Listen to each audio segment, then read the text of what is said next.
We're looking at something that can profoundly change people's lives. It has profoundly changed my life, right? My wife's life, my dad's wife, all of my friends around me that have done it.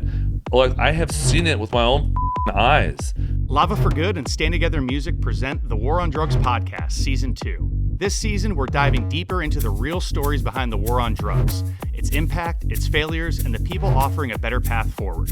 Today on the show, founder, guitarist, and background vocalist for the amazing Brothers Osborne. Co-author of Billboard Hot Country hits Stay a Little Longer, It Ain't My Fault, Shoot Me Straight, and All Night. Winner of 6 awards from the Academy of Country Music, 5 awards from the Country Music Association, and 12 nominations and 1 award from the Grammy Awards for Best Country Duo Group Performance in 2022. And a passionate advocate for psychedelic-assisted mental health therapy, Mr. John Osborne. All right, welcome back, Season 2 of the War on Drugs podcast. Yes. Greg Glod. I'm Clayton English. Really excited about our interview today. Oh, man, we got a good one today, man. We do. Went down to Nashville, which has been called the White Atlanta. I can't say that it's not. I see that. Yeah. It's a very music-focused. They've got their own little party scene. I enjoy it myself. It's a good time. I've never seen that many white cowboy boots in my life. And I enjoyed it, yeah. That's generally what cowboy boots are, though, I'd say. Not white. I'm talking about like... Oh, like actually white. White. Yeah. I thought you meant the wearer. Color. No. Oh, okay. All right, fair the enough. wearer, it wasn't just white people wearing That's the white fair. cowboy boots. It was some good-looking black women in white cowboy boots, too. So. Yeah, Broadway just walking up and down. Yeah, that Broadway, fun, I was like, yeah, this is okay. Yeah. Well, during that time, like, for me, like, I love country music, and to meet John Osborne, like, Come on, he's from where you're from. Yeah. He's from Deal, hun. Yeah. Deal, Maryland, but lives in Nashville now. It was in his studio, like, on the east side of town, and nice studio, man. Really nice studio, and like just his records and stuff. It was just like a cool experience to be in there, and but we really got into some really deep stuff, and I can't thank him enough for being so open about his own struggles with mental health, his experiences with using psychedelics, talking to friends about him. I think it was just a great conversation about what we're talking about here, where it's not the right path for everyone, but we need to allow for these things to be discussed openly, honestly, and allow for people to potentially gain the benefits of this if it makes sense for them. And I think just the way John went about it and talked to us about it, it was just a really cool conversation. Yeah, and I think he was very real just about what worked for him.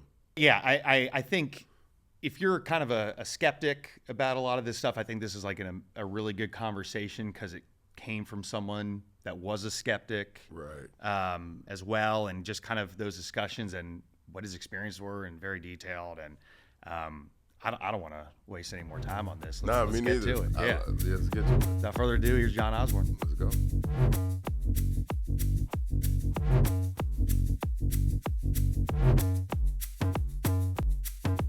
We are here in Nashville, Tennessee. Nashville. We were with John Osborne right now, one half of the Brothers Osborne. We are in his recording studio right outside of downtown on the east side of Nashville. East side, man. Beautiful Grammy place, winner. log cabin. Yeah, Grammy winner, CMA. Yeah, all the stuff. Yes. All the things. ASCAP, yes. And the best part about him, he grew up about 30 minutes away from me. We were talking before, so we're both Maryland boys. Yeah. Gallows, hun. Yeah, I see the black-eyed Susan. That's right. Yeah, there you we saw go. it. Yeah. Yeah, everyone asks them if they're daisies. No, but they're not. You get it, dude. Those are black-eyed You get it. Susans, baby. Yeah, Yeah, I know. never forget. Yeah, never forget. Never forget. Spent some time with their Preakness.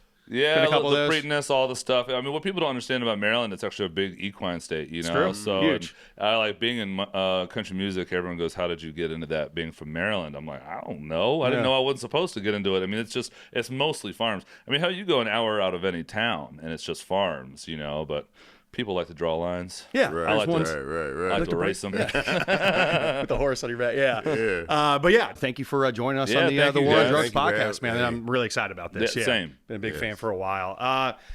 before we kind of get into a lot of the stuff we're going to talk about, let's talk about you. So born, in Deal. It's a small town. It's on the water over there, the Wooter, W-O-O-T-R. Over there on the Water Hunt. We were practicing we were reliving our Maryland accents earlier. So no, I love learning about it because I didn't know that.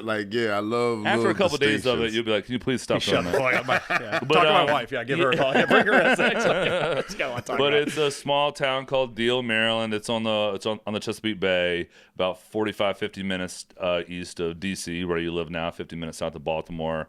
And yeah, man, it's just kind of a very humble town, public school, played in bands, just trying to pursue the American dream, just kind of a small kid from nowhere. Yeah, and so you've been playing music your kind of whole life, or your family, were they musical, or how'd that all start? Where'd you get that bug? Man. So both of my parents would sing and write songs. The reason why I ended up in Nashville is because they would come down to Nashville a lot as songwriters when we were kids, and it's a hard industry to get into. I mean, you know how it is, like being in comedy. It's like you have to commit so much to yourself to do it that they had kids that were at home and jobs and mortgage and all those things, and it just didn't quite work out for them. However, it did pave the way for my brother and I to feel like, okay, this seems possible, because they kind of started the trend for us. And but it's something that we've always done, always played music. Our parents would sit around the kitchen table and write and sing songs, and it was a very normal thing for us. We didn't realize it was abnormal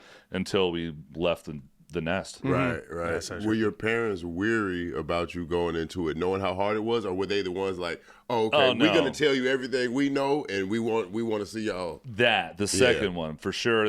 I'm grateful for that. Again, it's like you only know what you know. Mm-hmm. But our parents, they were so supportive. They weren't necessarily helicopter parents by any stretch, but they were very, very supportive. And also, they were kind of able to live vicariously through us, but we never felt pressured to do it. Mm-hmm. We come from, quite a conservative area, but we were like this little, like, kind of progressive island within our town. And our parents would not care if we wanted to be mimes or we wanted to be a lawyer or a guitar player. They just do it and we'll support you 100%. So I'm very, very grateful for that. I know a lot of people in our line of work that their parents weren't very supportive, and I could imagine that was tough. Yeah, my parents would have. My dad's a Secret Service age. Like, he still terrifies me to this. No, I do love him, but he's a big dude. Yeah, and so like if I was like, I'm gonna head out and do a music career, he'd been like, you're going into the police he'd say you're out of your today. Fucking mind, and he would be right, because you are. In order to pursue something like that, you got to be a little crazy. Got to. You know, and I mean, I don't know. To be honest with you, I don't know. 30 years later, I still don't know why I do it. Like, I just am compelled. But, for every one that succeeds, 100 fail, and the success rate is so small. I understand why a parent would be weary of that, because they would not want to watch their child fail at something, especially at music. It's, it's quite a self-serving industry. I do it because I like it. I don't do it because I want to share my love and experience with the world. No, I do it because I enjoy it. Yeah. And I'm, I don't know how to do anything else. Yeah. Well, and most kids suck at music. Like, you're good, so that helps. That helps too. Yeah, I guess that does kind of help you have a natural ability. But even if you do, there's still a lot of luck involved. And I will admit, the harder you work, the luckier you do become. And I work very, very hard, but I do know that there is also luck involved, of which I'm very grateful for. Yeah. But that's, you got to be prepared to take those opportunities when they get there, and that's what luck is, opportunity and preparation. Yeah. Exactly. Yeah. Exactly. Yeah. So that happens all the time. So and just from my standpoint, I'm a big country music fan. When you all were getting on the radio, I was kind of slowly drifting away from ever listening to country music radio a lot. Yeah, I heard Brothers Osborne kind of. Yeah, I heard Brothers Osborne. I was like, oh, thank fucking God, because I was living in Austin. I was hearing all this great red dirt country. I'm like, it's never on anything but like one little local channel or on my iPad. And they're like, finally, I'm like, oh, this is actually. And then there was like Chris Stapleton and Luke Combs, a lot of these guys I really like, and I feel you all were at. And you realize we're hometown boys, man. Yeah, just exactly. Right down the road. I was like, just fucking do it. That's why you liked it. You didn't even know. Yeah, exactly. That's right. Did you tell him? Yeah, we talked about it. Yeah. Okay. Yeah. That you and your Tell wife them on the had- camera. is that- Oh, I could tell on the camera. Yeah, no. So when I yeah. met my wife in Austin, one of the bars that we were out at the first night, we had like dinner and went out. We were in West 6th Street, Star Bar. Shout out Star Bar. Brothers Osborne came on. We were kind of like drinking and dancing. It's a song we both liked, and yeah, laid one on her at that point. So Yeah, we're still buddy. together, happy ever since. So gotta shake your hand, Yeah, man. man. Appreciate it. Yeah, man. You All owe him right. a couple beers, couple man. beers, yeah. I'll hit you up beers. later. Don't Yeah. worry. Yeah, we'll get it for you. Yeah, Don't he worry, was a you can- wingman from afar. That's right, man. I'm here for you, dude. Shout you can out. name your first child after me. It's all good. Oh man, no, Sure. but I was gonna ask you about you mentioned you've always had struggles with mental health. Yeah. I was gonna just can you give us a little background or Yeah. yeah, you said your whole life kind of so Yeah, totally. So I'll start about 5 years ago in 2019. I was dealing with really, really bad anxiety. I've dealt with anxiety kind of my whole life. I didn't know what it was for a long time. I just thought everyone kind of dealt with it, which everyone does have anxiety to a degree, but mine was starting to become debilitating. On stage, I never felt it. In fact, it was the only way I would stop feeling it. But before being on stage and after being on stage, it was just like, I don't know, my mind was a mess. And then I ended up contracting something called tinnitus or tinnitus, which is the ringing of the ears. I started losing sleep, and then it all kind of compounded. It's snowball effect. I wasn't sleeping, and I started it was nearly psychosis level, losing my mind, and was suicidal and all these things. And I started going to a lot of therapy. I had to do like a 3-week stint and basically rehab, but not for drugs or alcohol, just for mental health. And tons of therapy. What was going on in because you said you've grown up with anxiety, your whole life. You didn't really know what it was. I feel very similar where I grew up with anxiety. I was just kind of told just calm down or you're not. Yeah, just don't be nervous. Just don't be nervous. Right. Like That's what my mom would say. Just don't be anxious. Yeah, exactly. It's like telling me just dunk a basketball. Right, Like, right. I would do it if I was a choice. Kidding me? It's just a different thing, I don't really know pathologically where it would all stem from or anything like that. I do know though, as a kid, I was just constantly had this feeling of impending doom. Something, I was always waiting for the other shoe to drop. And I didn't really know why. I felt like someone had a gun to my head, and I was like, the shit was about to right. The go jig down. is going to be up Right. at any moment. Any And moment. And it was I that hear way you. for years, And I learned that through music, that was really helpful.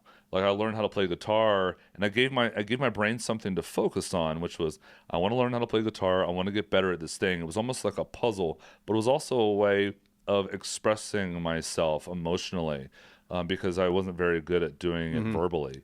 And I still am that way to a bit, to quite an extreme. I've learned how to do it because of therapy, but as a kid, I just didn't know how to express myself emotionally at all. So fast forward, this thing, I would go to my room, I would play guitar for hours. I loved it, and I just didn't want to be around people. And then that very thing ended up putting me in front of a tremendous amount of people. And I'm like, hang on, this is the sword I'm falling on. I love doing this thing, but I just want to sit in my room and play guitar. And I do like performing. That part's really fun, but I'm having to interact with a lot of people on a daily basis. And I'm also facing such criticism and judgment from outside people that I've never met in my fucking life.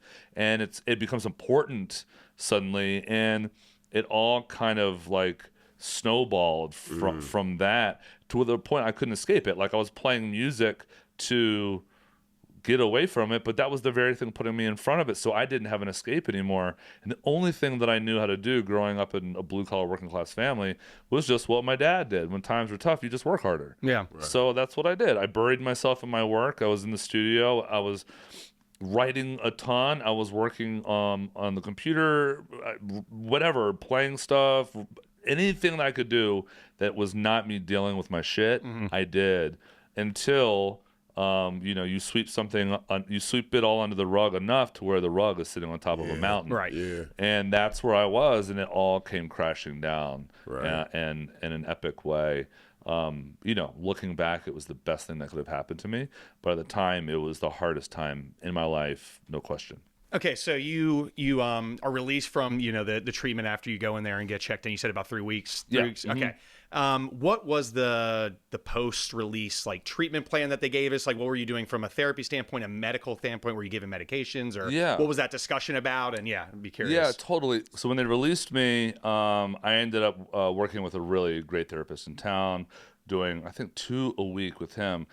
After 3 weeks of being gone, and then coming back in, I didn't see a stoplight. I didn't see a sign for a gas station, and when you're out in the wilderness, and when you don't see that stuff for 3 weeks, when you see it for the first time, you're like, damn, this is what I see on a daily basis. This is way overstimulating, and I did basically a lot of therapy, a lot of other modalities. I ended up checking myself into another place called Rogers Behavioral Health for OCD. So I had tinnitus, my ears were still ringing, still having a lot of issues, and I was hoping that maybe if I could treat my obsessive compulsive disorder, that it would help me learn how to deal with it. And Rogers Behavioral Health, for those that have debilitating OCD, is really, really amazing. They do great stuff. They do a lot of different types of therapy: exposure, response, and prevention therapy, cognitive behavioral therapy, all really, really good things for that and people that suffer from from tinnitus or tinnitus. And in that time, before I went there, I was also checked into a hospital because my tinnitus came back severely.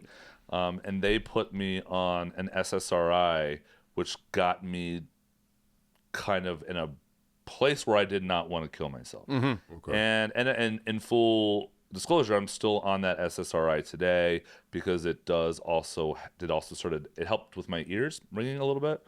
And for people that don't know at home, SSRI. It's just an antidepressant. Sure. Something serotonin. Selective serotonin reuptake inhibitor. Yeah. Okay. And not that matters. I don't even know why. But I did some research. I'm the kind of guy that thinks I could think my way out of anything. It's one of my greatest strengths and also one of my greatest faults. And I did some research on Reddit, and I found that people were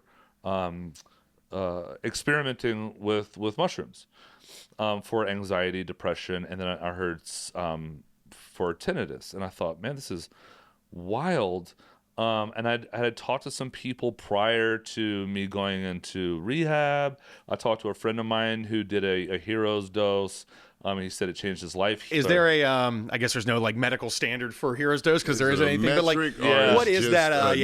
Barrier? Yeah, a hero's dose is between 3.5 grams and 5 grams. Okay. I would imagine they get the 3.5 grams is because for those of us who bought weed back in the day, that was an eighth. Yeah. So 3.5 grams to 5, but you would start at 3.5. And then if you are an hour to 2 hours in, you felt like you needed more, they would give you, I think we'll call it a kicker or something like that. But it was another 1.5 grams. And I mean, you are gone, baby. Right. But if you're ready for it, it's really, really great. I talked to a friend of mine who did a hero's dose. He said it changed his life. He was a really bad alcoholic, just a very unhealthy person dealing with really intense trauma and depression. He was going to kill himself. And as a Hail Mary pass, he just did a big hero's dose, and it changed his life. He's a completely changed man to this day. Every time I see him, I'm like, I love you, dude, because he took the time out of his day. I didn't meet him until a year later to tell me about it. But at the time, I was just like, the idea of, I was so messed up, but the idea of taking mushrooms, which I'd taken before, I'm like, that sounds insane to me. Yeah. I'm like, I'm so afraid of even eating the wrong food.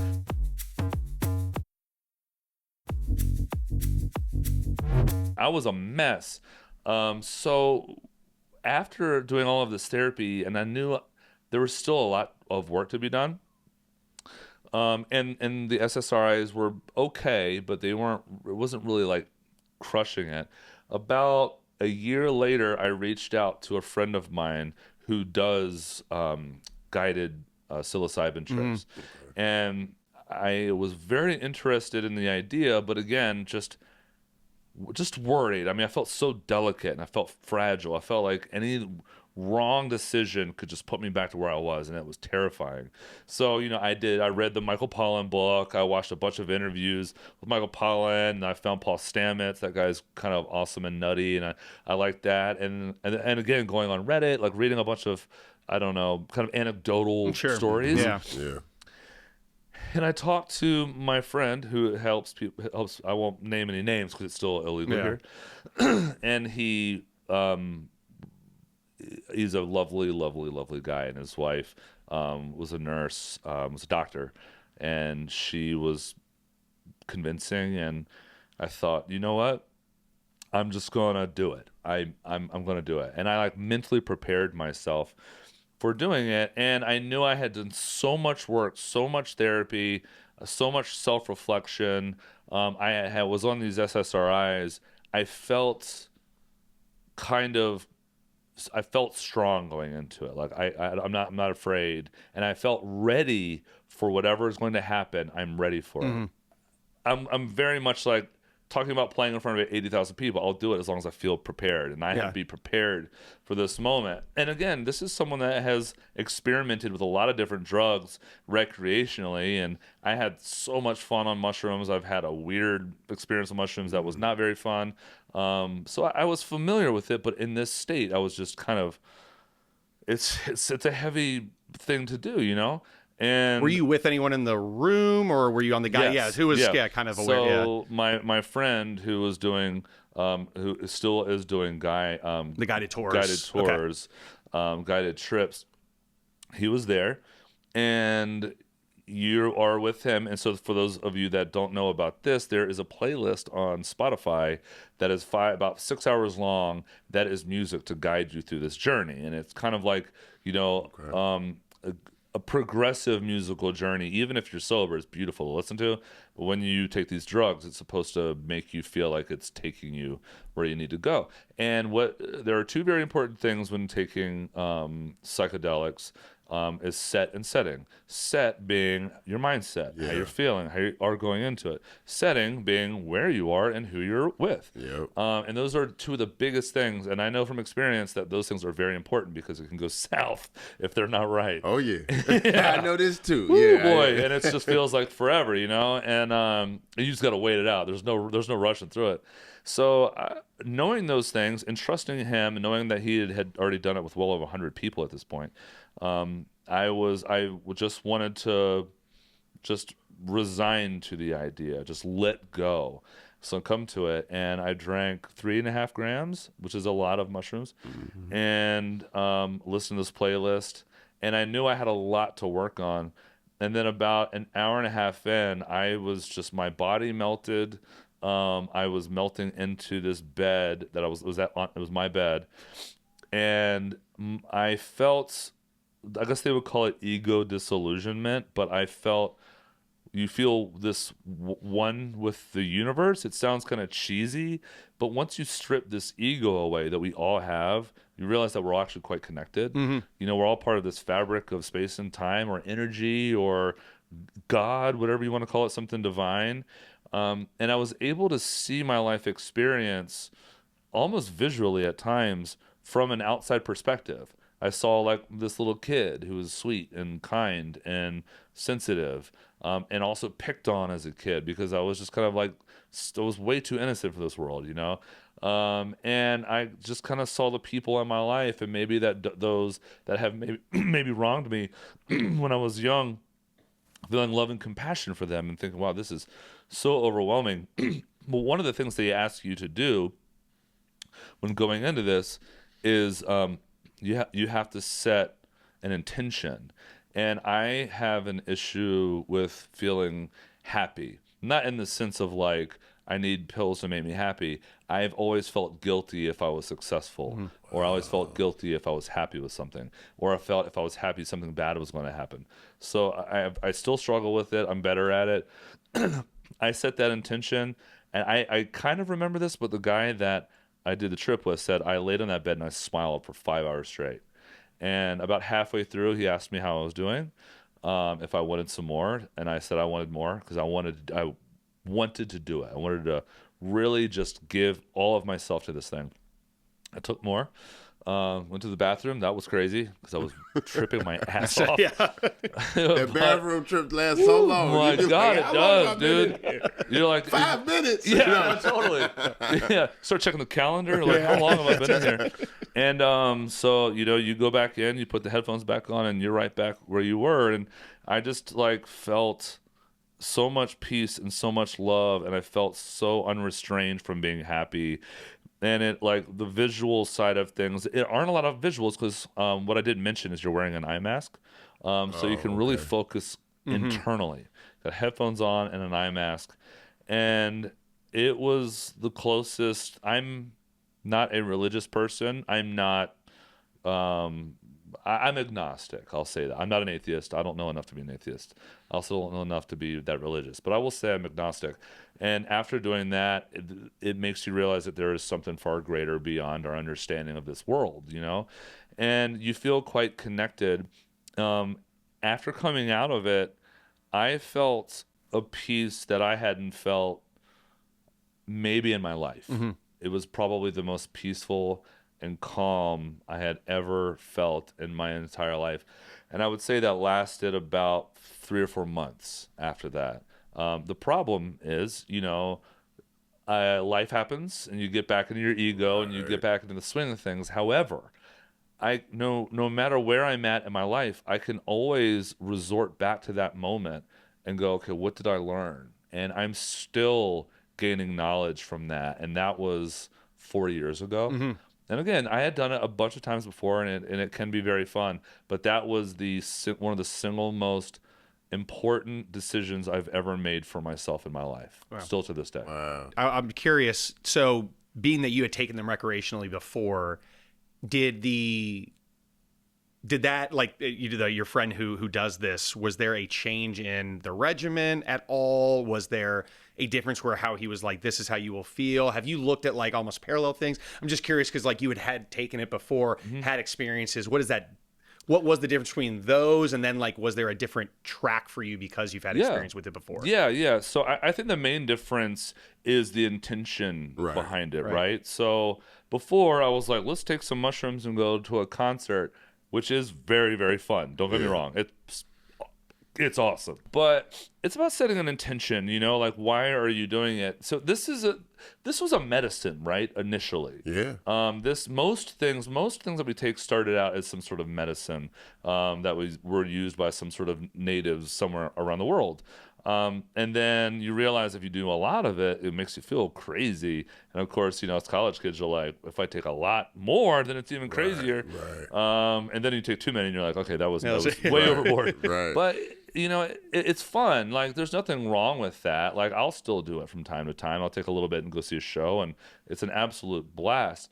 But when you go into it with the intention of self-discovery and helping yourself and learning yourself, especially when you are listening to this playlist, and especially when you have an eye mask on, because so much of it can be visual and you're distracted by the visual side of things, and it's really fun, it's cool, it's wacky, but when you don't have those things distracting you, you become so focused internally that you put like a microscope on your life.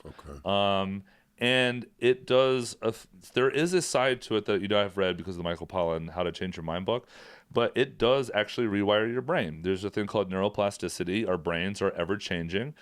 It slows down as we get older. When you're a teenager or a young kid. I have 18-month-old twins at home. I mean, the neuroplasticity thing is like going haywire.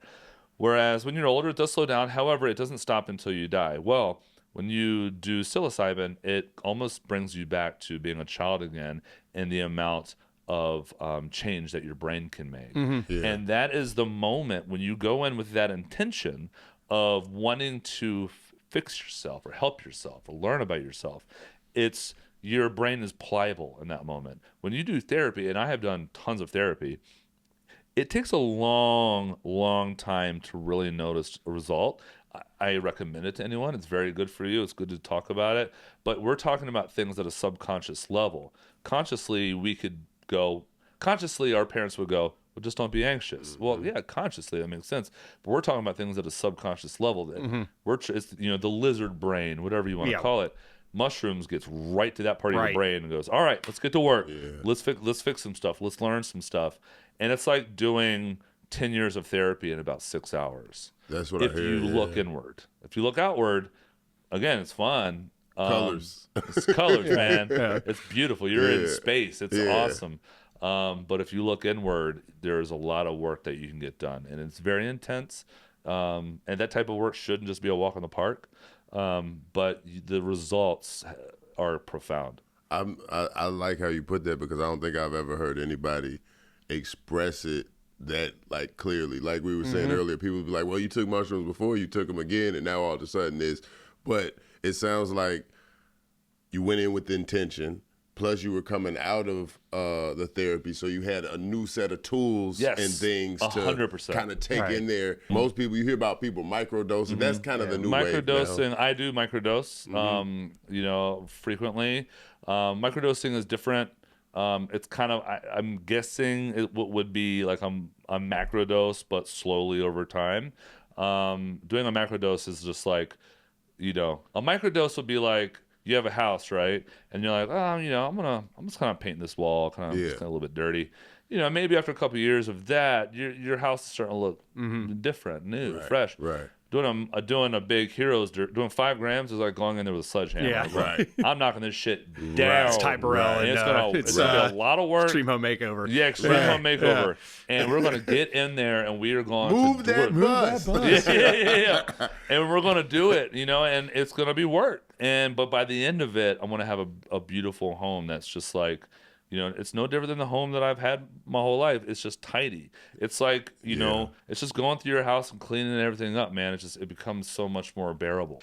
It should be treated as a medicine. That's really what it was intended for. It should be treated as a medicine. I would venture to say most drugs that we take were initially used medicinally. We just decided to take more and see what happens. Right. Yeah. And you look at, like you said, our efficacy. Like if antidepressants are boosting you up like 2% based upon placebos, exactly. It's very similar actually what I do in like criminal justice system. It's like, what is the system that you're defending that makes people fail like 7 out of 10 times getting rearrested? You're saying this is success? Like it's very similar. Yeah. I mean, it is quite frustrating, especially from my own perspective. Granted, I'm one guy, so it seems anecdotal, but the more you start peeling it back, you realize that there are a lot of similar stories to mine. Absolutely, yeah. I had my dad sit in this very room on that couch over there about a year and a half ago, and he did it. I'm like, because it gives you, this is the work that we need to be doing. So my dad was a little bit skeptical, because I think anyone should be a little skeptical, because it's something, it's not necessarily a walk in the park, but it shouldn't be. Like, it can be really fun, but it can also be really scary, because you're confronting a lot of things about your subconscious that you ignore on a daily basis. And my dad has a lot of childhood trauma. His childhood was very, very tricky. But he's a lovely man, works really hard, he's provided for the kids, but he carries a lot of things that really, I think he struggles with to this day.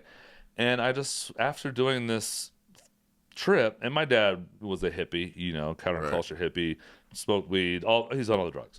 And, but he was a little bit like nervous.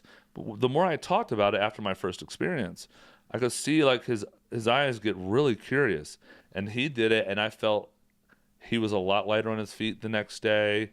And then weeks went by, and he's like, I'm still kind of figuring it out. Like, you can't, it's almost like learning a truth. It's not a bad truth. It's not a good truth. It's just a truth that you didn't know existed your whole life. And you have got to process that. Right. And I think he's still processing it to this day. And it was a beautiful thing. I saw it change his life. And since then, I've had a ton of friends do it. My wife has done it. And I've seen just amazing effects.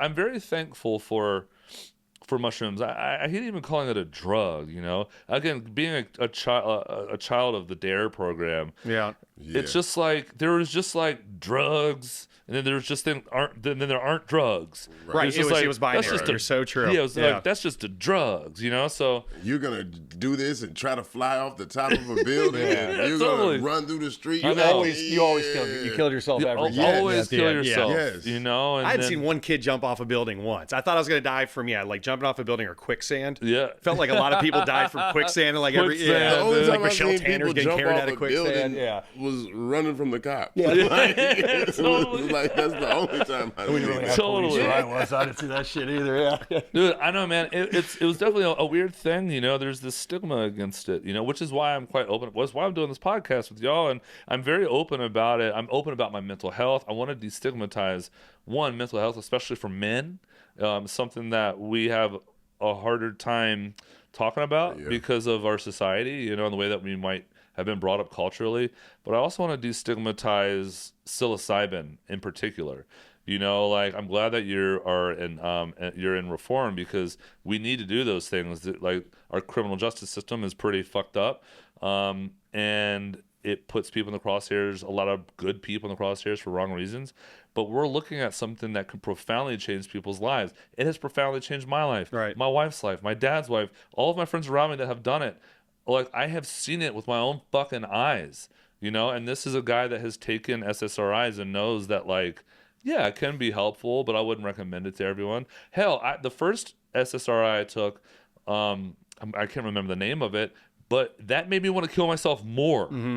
Like I was coming unglued. Like I was scared for my life. Yeah, there's multiple ones, and there's that's like apparently it can increase suicide, particularly initially, and they try not to give that anymore to folks because of it. Yeah, crazy. I felt like I was going fucking nuts, man. Yeah. And I know it has helped people, but god damn it, like you are prescribing that. I was prescribed that by a doctor, and like our FDA can approve like any more studies on psilocybin. Studies. I'm just like, what kind of backwards world are we living in here? It's really interesting. So you know, I'm grateful that you guys asked me to be a part of this, because I want to be one of the people.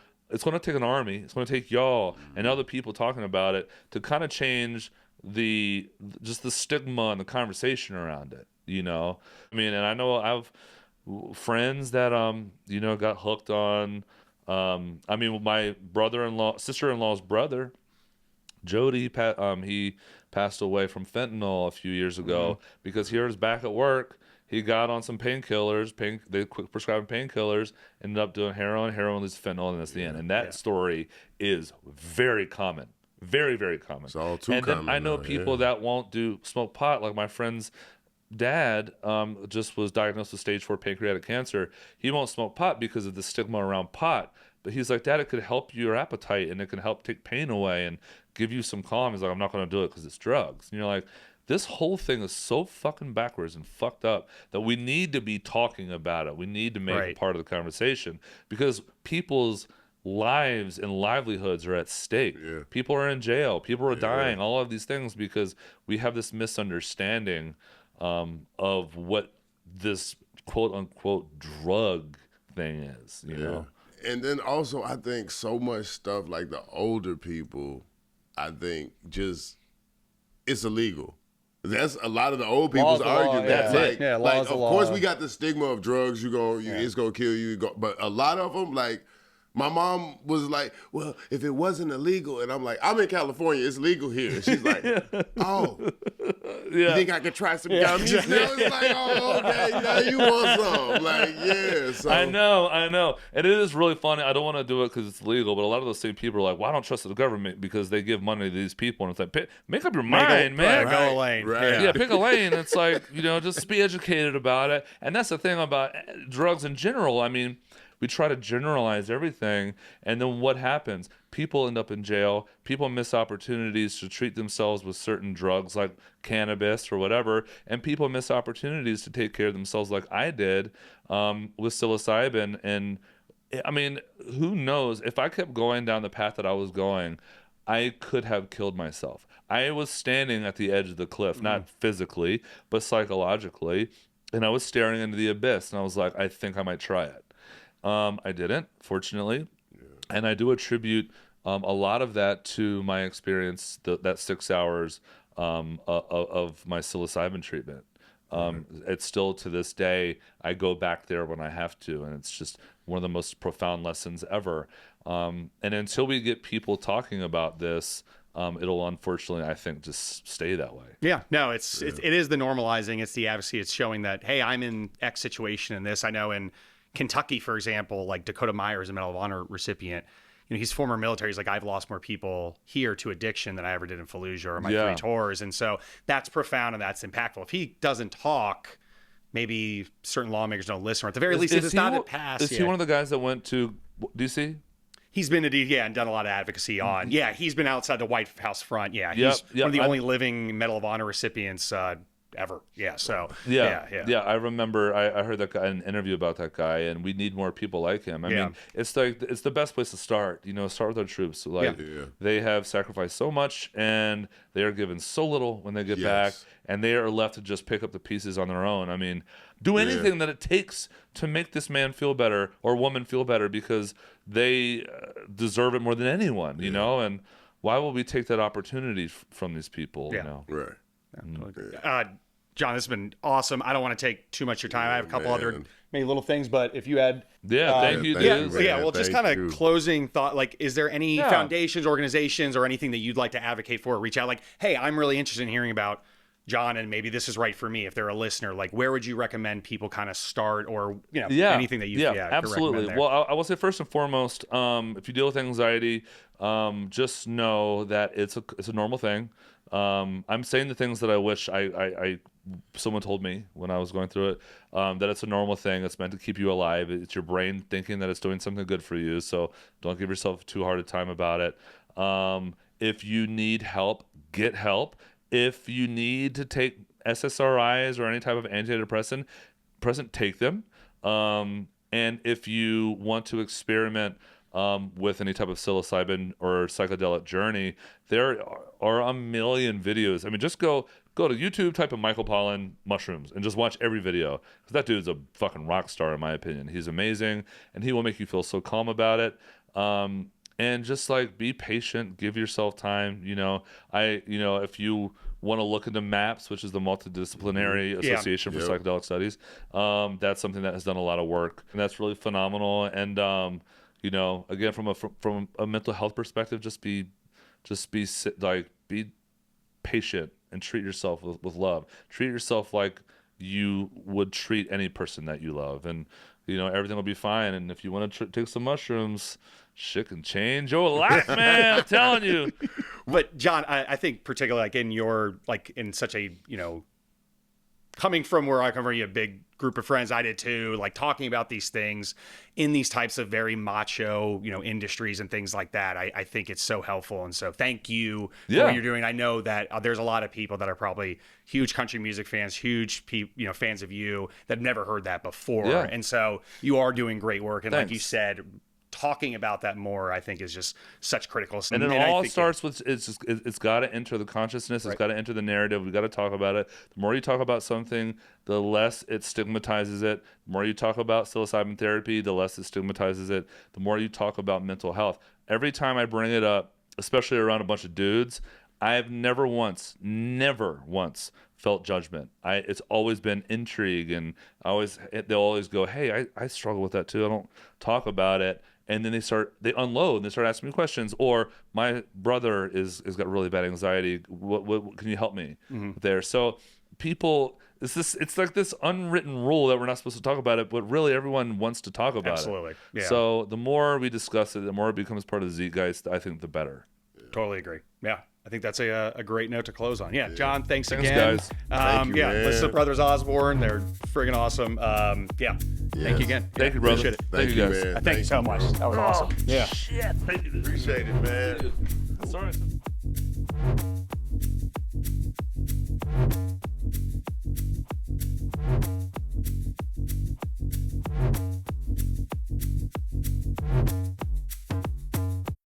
John Osborne, man. It was a great interview.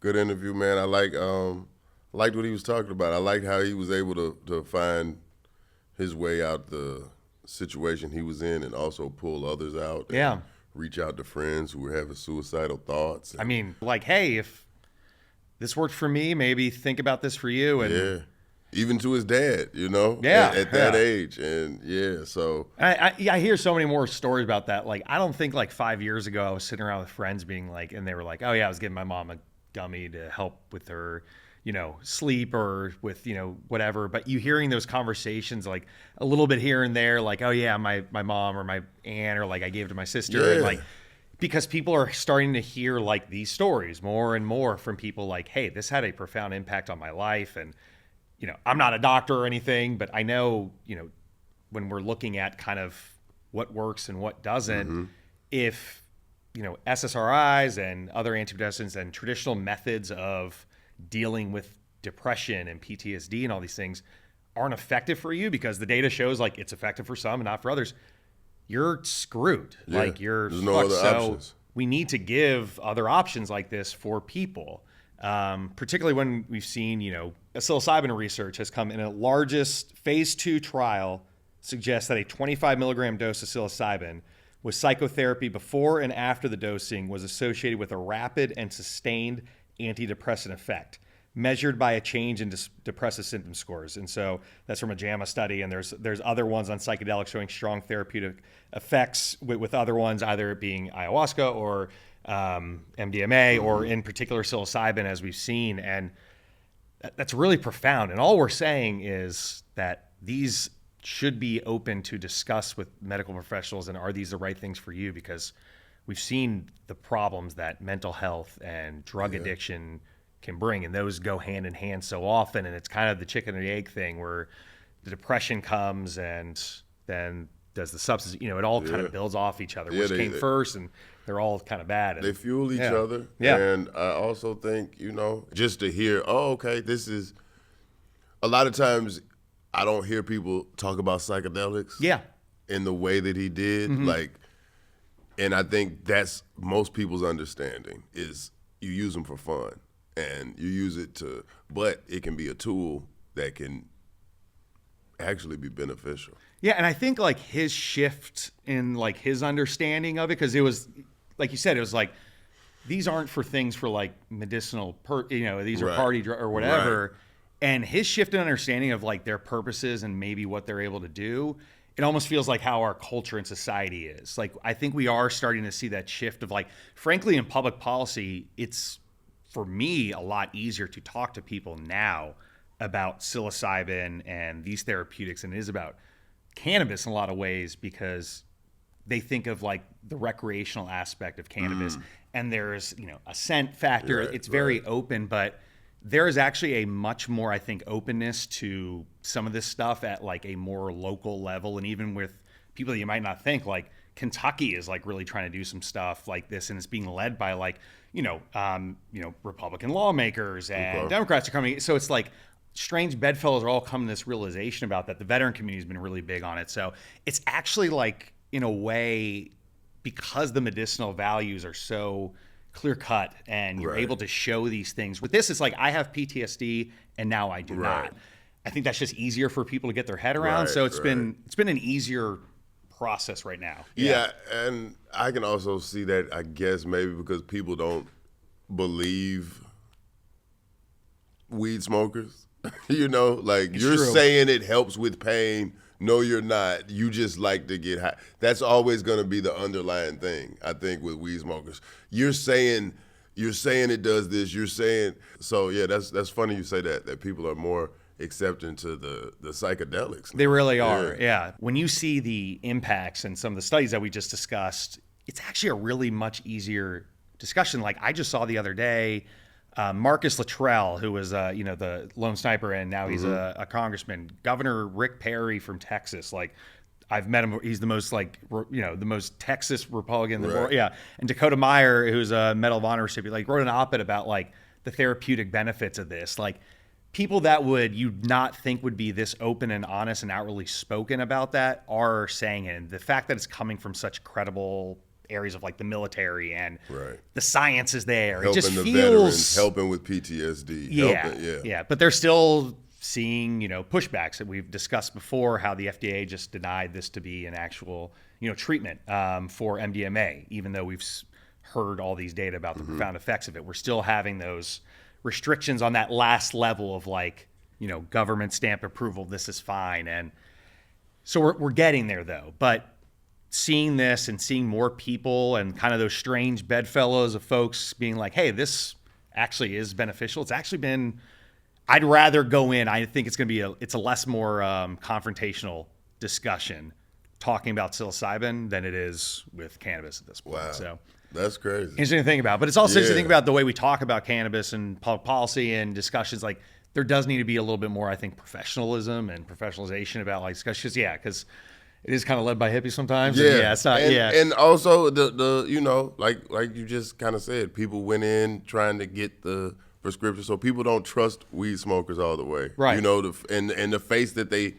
have of weed smokers is counterculture, delinquent, youth, things like that. And if you can have the face of psilocybin being our veterans or people who are PTSD or people who have anxiety and they're able to come out of that, I think that's everybody's affected by those things. I think people can kind of like zero in on what they don't like about weed without looking at what it can benefit. And it's harder to do that with psilocybin because I think more people aren't as familiar with it. I think you're totally right. And that's what kind of brings it out. So we'll see. But again, like things with like the opioid epidemic, you've seen how like things like ibogaine, it's a shrub that, we talked to Melissa Etheridge about that, significantly reduces, opiate, withdrawals and symptoms and wanting to go back to it and all these things. And there's also things that have been there.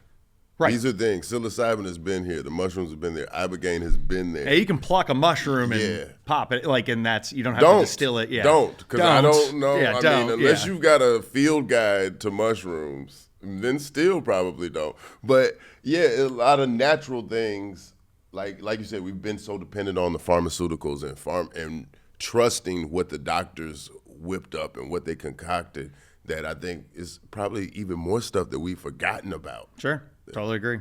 Yeah. No, and thanks again, John Osborne. Absolutely. Yeah, this has been an amazing interview. And next week, I was on the road solo for this next interview. Oh, yeah. Riley Cote, who, if anyone watch hockey, he is he was like the enforcer, bruiser guy. He was the one getting into fights for the Flyers it was mid-early 2000s when I was in like college. Philly. Yeah, Philly guy, yeah. Broad Street Bullies. Broad Street Bullies, yeah. So like he was the guy that was like the bully. Right. And so he talks about that, and it's awesome when you're like 21 and you're watching him fist fight, and then you get older and you start learning about that stuff. It's like, oh, I'd be really interested to hear about like what that looks like. And he has such an amazing perspective because he had to be this tough, amazing guy that just took so much trauma, and then you don't think about day in, day out waking up like I gotta go fight again today. Like it's got to be pain. And he just talks about the physical, mental toll. It's such an amazing interview to kind of hear that and where he's at right now and how a lot of the therapies that we've already talked about today with like John, some of his experience and stories to share. So really great interview. Can't wait for y'all to hear it. Until next time, I'm Greg Glod. I'm Clayton English. And that was The War on Drugs. Yeah.